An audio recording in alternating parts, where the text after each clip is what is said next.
नमस्कार दोस्तों, मैं doctor Kuldeep Singh MDS paediatric dentist बाल दंत रोग के विशेषज्ञ शास्त्रों आगरा से। आज हम बात करेंगे एक ऐसी कॉमन लेकिन ऑफन ओवरलुक कंडीशन के बारे में जो आपके बच्चे की ओवरऑल डेवलपमेंट को सिग्निफिकेंटली अफेक्ट कर सकता है। क्या आपका बच्चा बात करने में स्ट्रगल करता है या फीडिंग के दौरान परेशानी होती है? अगर हाँ, तो ये सिम्टम्स टंग टाई, जिसे हम एनकाइलोग्लोसिया भी कहते हैं, की तरफ इशारा हो सकते हैं। टंग टाई क्या है? मेडिकली टंग टाई एक कंजेनाइटल कंडीशन है जिसमें लिंगुअल फ्रीडम, वो टिश्यू जो माउथ ऑफ द टंग को फ्लोर से जोड़ता है, इसका शॉर्ट होना, थिक होना या इसका टाइट हो जाना टंग टाई कहलाता है। इसकी वजह से जो टंग का नॉर्मल रेंज है मोशन का, वो रिस्ट्रिक्ट हो जाता है। ये कंडीशन बर्थ से ही प्रेजेंट होती है।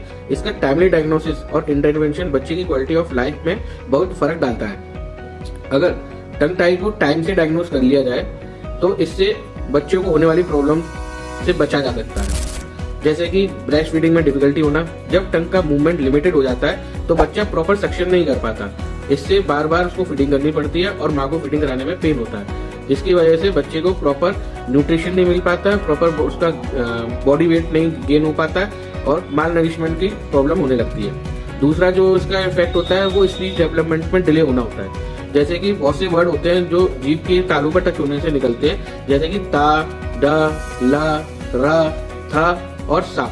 इनका प्रोनाउंसिएशन प्रॉपर नहीं हो पाता है।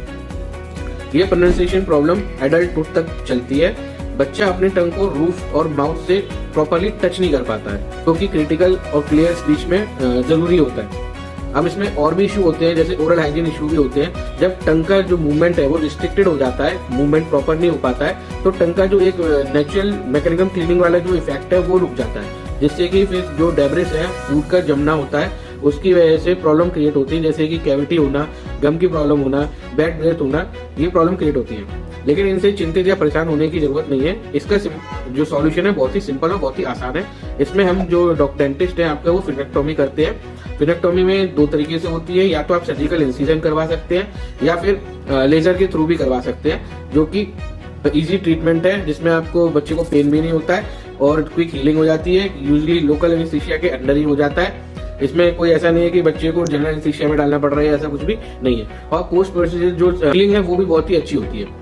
अगर आपके बच्चे को इनमें से कोई भी दिक्कत दिखाई देती है या नजर आती है आपको अपने बच्चे के मुंह के अंदर, जैसे फीडिंग डिफिकल्टी प्रॉब्लम समझ में आती है, या बच्चा जब जीभ बाहर निकालने की कोशिश करता है तो पूरी तरीके से बाहर नहीं निकल पाती है, वहां पे एक हार्ट शेप और डब्लू पैटर्न बनता हुआ दिखाई देता है जीभ की टिप पे, हमको कंसल्टेशन करिए या अपने नियरेस्ट डेंटिस्ट से किसी से भी कंसल्टेशन करिए। अगर आप हमसे कांटेक्ट करना चाहते हैं तो नीचे